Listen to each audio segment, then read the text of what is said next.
بسم الله الرحمن الرحيم. موقع طريق الإسلام يقدم لكم أن الإنسان يسقط حقه على إخوانه، يعفو ويصفح ويغفر. يعفو لا يبقى في النفس أثر، وليعفو وليصفحوا. الصفح من صفحة العنق، لا تلتفت للإساءة، لا تقل أنا عفوت عنك ليس في قلبي شيء عليك لكنك أخطأت في حقي. لا لا لا لا، اصفح، لا تعاتب. هذا معنى الصفح. أعطيه صفحة العنق، لا تقف عند إساءته وتقول عفوت لكن ترى أنت أخطأت.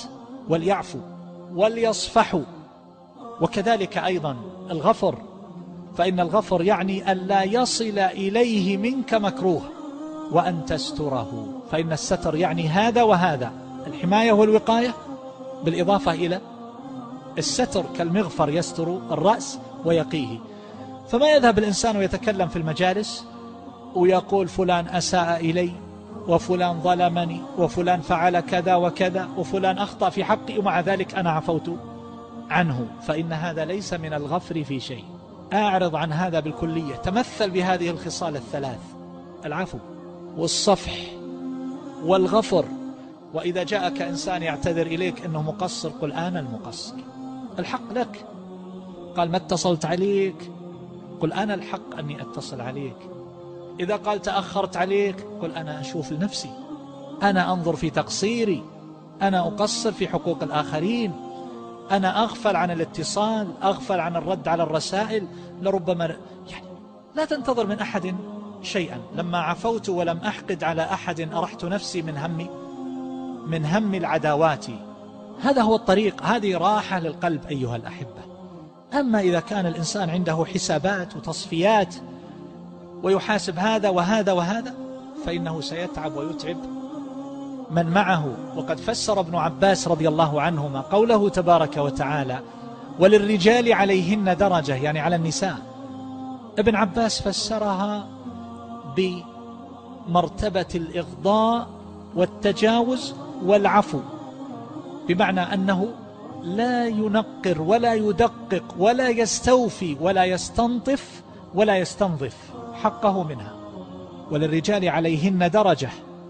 الدرجة عند ابن عباس رضي الله عنهما الإغضاء، بمعنى أن يفوت، لا تقف عند كل شيء وإلا ستتعب وستتعب الآخرين معك.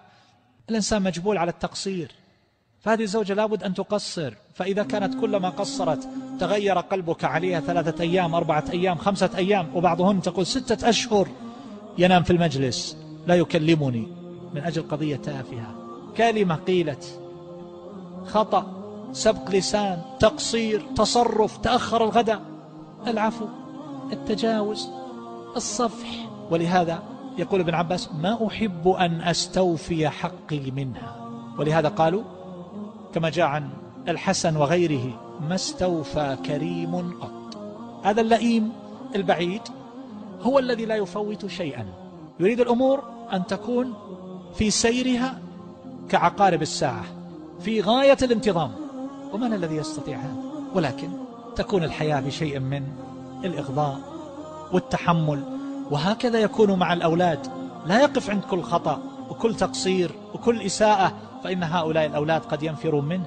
ولا أحصي كم سمعت من أولاد وبنات وبعضهم يرسل رسائل كان كلامهم ومقالهم يدور حول قضية واحدة: أبي لا يحبني، أمي لا تحبني، وأحاول جاهدا من غير مطائل أن أزيل مثل هذا التصور. وأقر أيها الأحبة أنني أفشل في أكثر هذه الحالات، أن أغير هذا التصور عند هذا الولد أو هذه البنت أن هذا غير صحيح. أبوك يحبك، أمك تحبك، لكنه يقصد التأديب والتعليم والتربية. وتجد هذا الولد يعلق أو هذه البنت تتمسك بهذه المشاعر، ولربما كانت مشاعر متبادلة. إذا كانت الصدور غير سالمة من الولد لأبيه، من البنت لأمها، فهذه كيف تسلم أيها الأحبة تجاه الآخرين؟ الخامس إحسان الظن. إحسان الظن بالناس. يحملهم على المحامل الحسنة. والله عز وجل يقول يا أيها الذين آمنوا اجتنبوا كثيرا من الظن إن بعض الظن إثم.